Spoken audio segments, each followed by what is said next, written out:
Assalamualaikum warahmatullahi wabarakatuh. Perkenalkan, nama saya Muhammad Habil As-Siddiq Pasaribu. Ingin mempresentasikan filsafat hukum Islam yang berjudul Sumber dan Metode Hukum Islam. Sebagaimana telah disinggung pada bab terdahulu, bahwa sumber hukum Islam berasal dari potensi-potensi insani dan sumber ilahi. Oleh karena itu, pada dasarnya sumber hukum Islam adalah sumber naqdiyah dan aqdiyah. Penggabungan kedua sumber ini telah melahirkan sumber ketiga, yakni kasyfiyah, yaitu kebenaran bersumber dari intuisi atau kebenaran intuitif. Sumber hukum naqdiyah ada yang bersifat orisinal atau asli dan ada yang bersifat tambahan atau tabi'. Sumber hukum naqliyah yang bersifat tambahan ini ialah ijma'. Oleh karena itu, seringkali para pakar hukum Islam menyatakan bahwa sumber hukum ada tiga. Pertama, Al-Quran, kedua, Sunnah, dan ketiga, ijtihad. Ijma' seringkali tidak disebut sebagai sumber hukum yang ketiga karena ijma' merupakan sumber hukum naqliyah tambahan karena pada dasarnya bersumber pada Al-Quran dan Sunnah juga. Demikian pula sumber-sumber hukum Islam lainnya seperti qiyas, istihsan, istilah, dan sebagainya tidak lagi disebut sumber hukum Islam karena semuanya merupakan hasil ijtihad. Yang pertama, metode naqliyah aqliyah.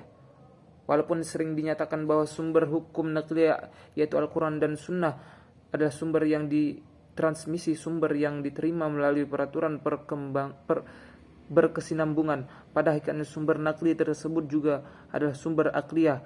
Kenyataan memang menunjukkan demikian. Suatu upaya untuk menjamin bahwa Al-Quran itu diperbolehkan secara naqliyah, diperoleh secara naqliyah, ternyata memerlukan tiga metode. Yang pertama, al-tajribah al-hissiyah atau pengalaman empirik, al-tawatur atau al-tawaturat atau transmitted data yang transmisi melalui periwatan yang ketat, dan al-istiqra, yaitu pengujian kebenaran sumber naqli secara induktif. Yang pertama, metode al-tajribah atau al-hissiyah. Al-tajribah al-hissiyah artinya pengalaman indrawi atau empirik adalah salah satu metode untuk memperoleh pengetahuan hukum dan sumber hukum Islam. Sebagaimana telah diketahui bahwa pengalaman empirik itu diperoleh melalui penelitian dan pengamatan, seperti penelitian tentang suatu realitas yang selalu berulang-ulang atau berputar dan merupakan akibat dari realitas itu. Demikian generasi pertama umat Islam, yakni salaf, memperoleh pengetahuan agama, pengetahuan hukum Islam dan sumbernya. Yang kedua, metode al-mutawatirat. Ahli mantik berpendapat bahwa premis-premis yang diperoleh melalui al-tajribah atau al-hadath dan at-tawatur merupakan prinsip-prinsip yang hanya menjadi pengetahuan dan sumber kebenaran bagi mereka yang mengalaminya dan memperolehnya secara langsung.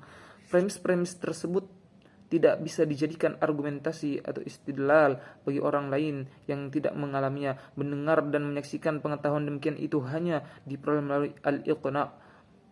Pengetahuan yang diperoleh melalui iqna adalah pengetahuan yang diperoleh karena kepercayaan kepada si pemberitahu, suatu metode penelaran di mana pemikiran si pendengar yakinkan oleh suatu pernyataan tanpa menunjukkan bukti atau tanpa pembuktian.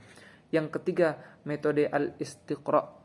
Al-istiqra adalah penalaran induktif, yaitu suatu cara untuk mencapai kesimpulan yang bersifat umum atau proposisi universal melalui observasi atau kejadian-kejadian partikular. Oleh karena itu, Al-Khwarizmi yang dikenal di tanah air dan dengan nama logaritma mendefinisikan al-istiqra dengan cara mengetahui sesuatu yang universal dengan seluruh partikulernya. Ibnu Sina membagi al-istiqra atas dua macam, al-tam dan al-mashhur. Istiqra bentuk al-mashhur ialah cara penentuan hukum yang di dalamnya hanya terkandung kebanyakan partikularnya bentuk istiqra ini kadang-kadang disebut juga istiqra al-naqsis atau penerapan induksi yang tidak sempurna.